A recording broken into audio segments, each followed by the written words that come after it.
Happy Friday, everybody. I realize from looking at my video history that we haven't looked at any of my Indian blue worms for quite some time. So we're going to do that right now. So this is one of the bus bins I have. I have several now. I've broken them into breeder bins because I'm trying to build up my population. And this bin is not very old, so it's not going to be very broken down very far, but it's still got a good amount of castings in it.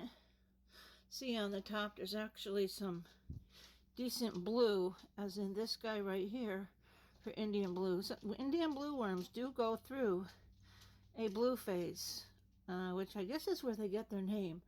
Not sure what triggers it. Normally they are more salmony pink with, of course, the always purple head, or magenta head I call it, as you will see on this one here, if it'll come up.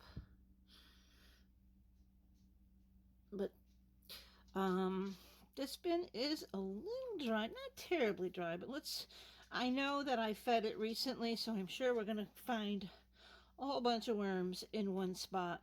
I'm just gonna kind of fluff through the contents on our way to finding the jackpot, which will be in here. Here, I'll let you take another look at the worms. This one is sort of bluish. Here's a juvenile or fairly young adult that's not. And this one here, if it will cooperate, you can see the band and the head color. Don't always cooperate, but sometimes they do. And then there's the issue of my phone cooperating, but I hope this is picking up the head color. So you just can see kind of the bin contents, and I know where they're all going to be, so we'll get there in a minute. These guys are really simple to care for. They're very good eaters. They eat anything readily, and in my experience, I've never found one outside the bin. I mean, this is a bus bin. It doesn't have a cover on it. My bins are never covered, and despite that, I've never found any on the floor, and I've never found any in another bin. So if you've been avoiding getting them, maybe out of rumors you've heard, I can tell you that if you feed them and keep them at a good moisture level, then your worms aren't going to be all over the floor come morning. And we have had every type of weather you can experience here in New England, so it's not even an issue of that. Okay, so I know they're all down here.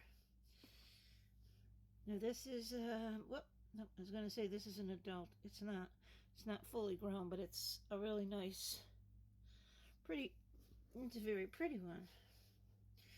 Okay, let's see. All right, we're getting into some worms here. Do you see this? Oh, darn. Come here, worm. All right, in my hand, oh, I hope it's catching the color, is a very beautiful picture of the blue head. I'm going to get around the other side of the camera. Hold on. All right, you can see right there the blue head, and then the band, and then the body. And that is a very classic Indian blue worm right there. That's a beautiful worm, actually. Let's see if I can get the focus a little better. There's that deep eggplant head right there. And then the clitellum is just crossing my finger now. And there's the body.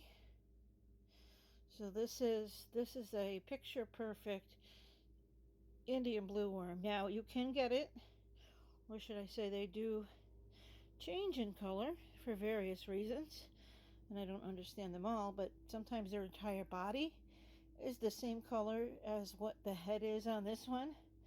Sometimes their whole body is light salmon pink. But this is a really nice worm right here. Okay, let me get back to the herd activity down here. So I am sure, so I gave them some flaxseed yesterday, so I'm sure they're all going to be over in here. One of the other identifiers of the Indian blueworm is their movement. They're always very fast. They don't stay calm ever in your hand. They want to get away, and when they move in the material, in their castings, in their home, okay, here's another really nice adult right here. So when they move, they have a unique, I call it thump and bump. They have a way that they arch their back and kind of slam their head down in, almost like a dolphin going in and out of the water. They move differently than any other type of worm. So, like, for example, when I was trying to collect some out of my urban worm bag, I was trying to figure out how to decipher the young Indian blue worms from the young, a lot of other worms, because at a young age they look very similar. And I decided, well, I don't really need to know by the way they look. I picked up a handful and dropped them from a couple inches high and watched them when they do their, what I call the thump and bump, which I'll show you in a minute. And instantly I could tell which was which, because no other worm moves that way. Okay, I'm going to try to refocus on here.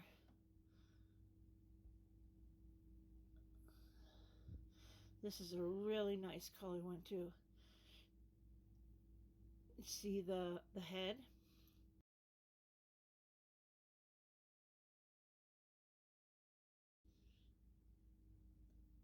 If he would stay still, which is not going to do. Hold on. Let me try to put him in my other hand. Okay, so you've got the head, and you've got almost the first third of the body blue. And of course the tail here is pink. But that's just another color example. Okay, so the thump and bump. Let me get focused in and I will show you what I mean. And this is a way, if you get a shipment of worms and you suspect that it may have Indian blue worms in it and you're not positive, I'm going to show you how you can tell. And before I do that, I'll just show you a few more of the worms. They're all down one end right now because I gave them some flaxseed. I had some that was getting kind of rancid, and I know that these guys will always eat it as well as anything else. Now, you've seen I assume you've seen my video on putting the pork chop in the urban worm bag. If I put a pork chop in with these guys, it would be gone probably in 2 days. This is a bus bin. It's shallow, so I don't want to do that in here because I don't have the depth to be sure that I never get any scent off it. But if these guys, if my urban worm bag were full of these guys, that pork chop would be gone already, and they don't care about the heat. There's another one here with a really nice head color right here.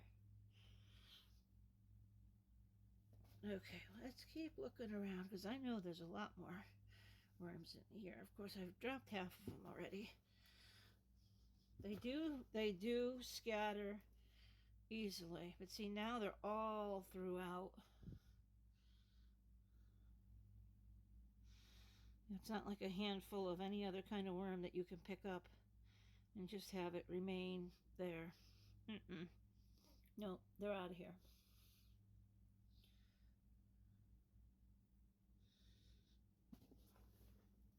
All right, let me see if we got any more bundles. Worm bundles. I guess that's like a worm ball, huh?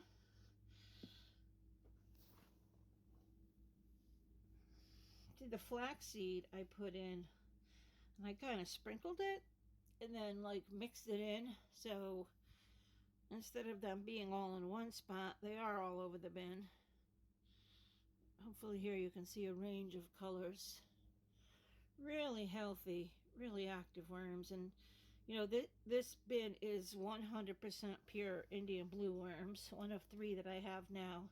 So there's nothing else in here but them. And they're really fascinating to watch as an individual species. They're so different. All right, what I'm going to do here before I end the video is I'm going to grab just a few in my hand. I'm going to look for some feisty ones because I want to show you how they move. Also, hold on. Also, I don't know if you can see or if the camera can see, but there's this one here that is starting to turn blue. Now, I'm not sure what puts them in and out of their color change cycle, but it's pretty awesome. Okay, I'm going to pause the camera because I'm going to grab a worm of another kind as well so I can show you the difference in their movement. Okay, so in this hand, I have the Indian blue worms.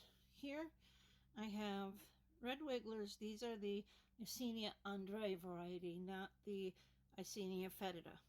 I'm going to put them both down at the same time, side by side, and you can watch what happens. I'm going to try to zoom in. So here's the wigglers. I'm not worried about them getting into the bin because they're never going to go fast enough. And then watch the blue worms. You'll see they kind of hump up their back and dig in. And they will be gone before even one. Let me spread them out so you can see better actually. Hold on, here we go. There we go. They kind of thrust up their torso and then push down with their head. Now I want to separate these, the wigglers here. There's only 4, so I can reclaim them. And the wigglers haven't even found an entrance hole yet. You see, like this guy, it's kind of like humping his back over. They remind me of like little dolphins. And look at how quickly they're disappearing. They push long segments at a time into the ground or into the bedding.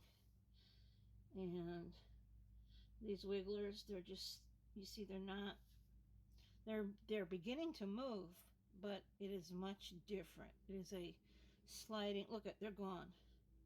Let me pull one back out. Let's just do one. Put it next to the wigglers here that are definitely losing the race.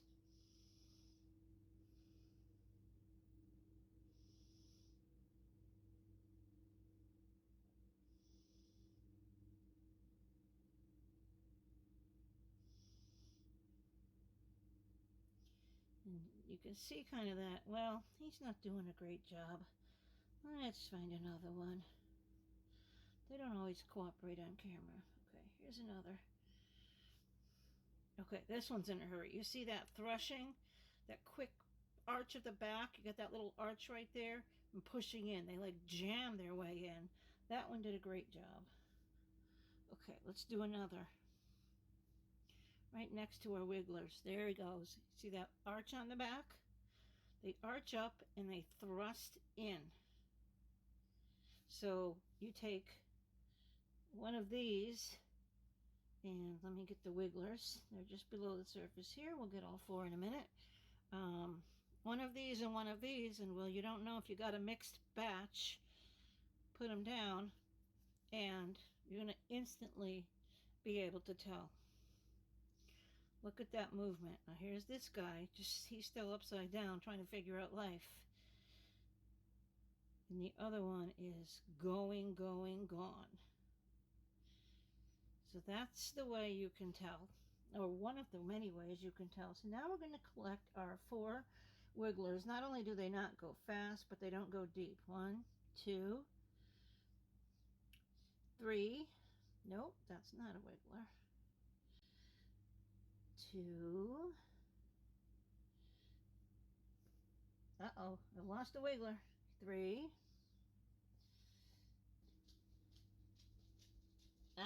Here's the fourth. Okay, there's our 4 wigglers. 1, 2, 3, 4, and let's just do one more example of the thump and bump. I don't know why I call it that. It's just like they bump their bodies upwards and then they thump themselves against the bedding. Okay, here they go. Here's 1, 2, 3.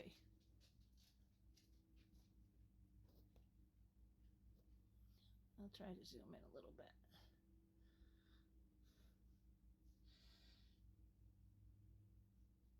And if I can find a young one, which is not hard to do, the young ones are so much quicker. Look at that guy. Look at him spazzing. They don't look for a soft spot. They make their soft spot. They are not going to tolerate being on top of the surface. So here's a young one. So they just jam themselves into anything and make sure that it gives way. They will continue. I think they have a lot of strength behind them is what I think. The body humps and they thump in. Bump and thump, bump and hump, whatever you want to call it. But that's the best way that I can say if you are suspecting a worm in a shipment is an Indian blue worm, you take it and compare to a wiggler. Again, wiggler, Indian blue worm. This wiggler is now completely stretched out because it's angry. And oh, now the wiggler's in a hurry, but it's still not going to get in as quick as that blue worm. He probably will barely get his head in.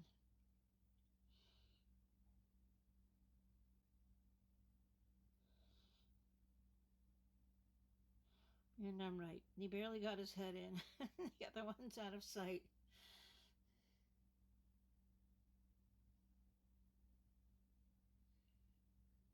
Gone.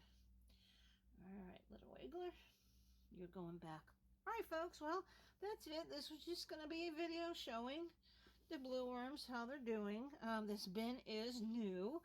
I harvested it about 3 weeks ago in completion, so the bedding and everything is still fairly new, although you can see there's a good amount of castings. And I'm going to do just for a second here. I'm just going to like throw these guys, literally throw these guys on the surface so that you can watch them scurry.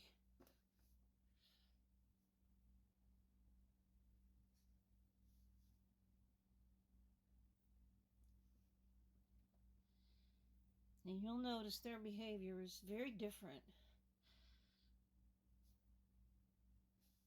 Okay, they went so fast, we're going to do it one more time here. Let's flatten this out.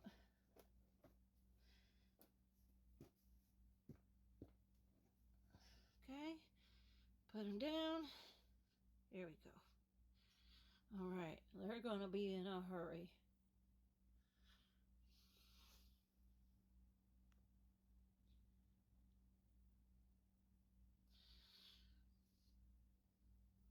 If you're paying attention, you'll see the back arches up. That's why they remind me of dolphins. Maybe I should call them dolphin worms.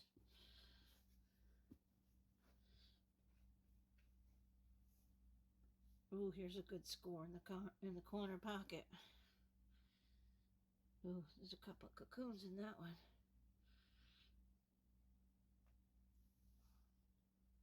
No time lapse, no speeding up needed with these guys.